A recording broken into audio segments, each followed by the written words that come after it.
राधानगरी तालुक्यातील कोदवडे गावच्या उत्तरेकडील डोंगरावर सेंद्रिय आंबा शेतीचा यशस्वी प्रयोग झालाय।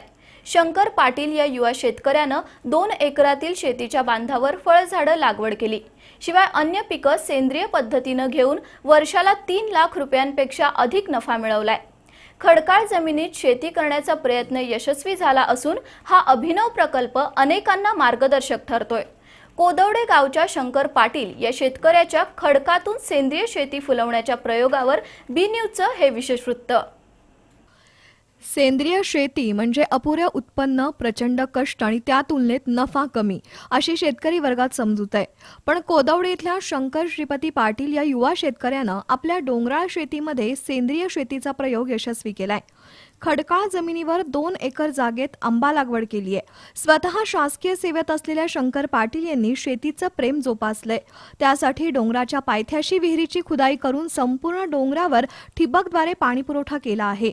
ट्रॅक्टर आणि जेसीबी मार्फत जमिनीचं सपाटीकरण करून ज्या खडकाळ डोंगरावर केवळ गवत उगवायचं तिथं हिरवीगार शेती फुलवली आहे। शंकर पाटील यांनी 15 वर्षांपूर्वी वेंगुर्ले केंद्रातून हापूस, केसर अशा विविध प्रकारच्या आंब्यांची रोपं आणली आणि शेताच्या बांधावर लागवड केली। शंकर पाटील यांच्या घरच्या मंडळींनी सुद्धा अत्यंत कष्टानं त्या झाडांचं संगोपन केलं। प्रत्येक वर्षी आंबा, फणस, काजू, सीताफळ, आवळा अशी संकरित रोपं आणून शेतीच्या बांधावर लावली। तर काही शेती वाफ्यात ऊस, हत्ती गवत लागवड करून नेहमी रखरखीत दिसणारा खडकाळ डोंगर हिरवागार बनवला।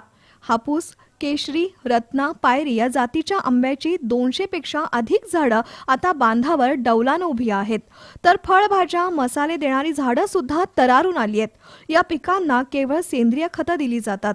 2 एकर शेतीमधून सगळा खर्च वजा जाता वर्षाला 3 लाख रुपयांचं निव्वळ उत्पन्न शंकर पाटील यांना मिळतंय। शिवाय ऊस पीक, भाजीपाला, वैरण यांचं उत्पादनही मिळत असल्याचं शंकर पाटील यांनी सांगितलं। पूर्वी पूर्णपणे डोंगराळ रान होतं। गवताच्या रानामध्ये फळबाग लागवड करायची मी या ठिकाणी संकल्पना घेतली आणि त्यासाठी विहित शासकीय अनुदानातून घेऊन फळबाग लागवड शासकीय अनुदानातून घेतली आणि त्यामुळे या ठिकाणी आपण आता बघताय की या ठिकाणी पूर्णपणे कोकणी वातावरण निर्माण करण्याचा प्रयत्न केला आहे। यात आता सध्या उत्पादन सुरू आहे। फळबाग जवळपास 2 लाख रुपये वर्षाला उत्पादन या ठिकाणी मिळते।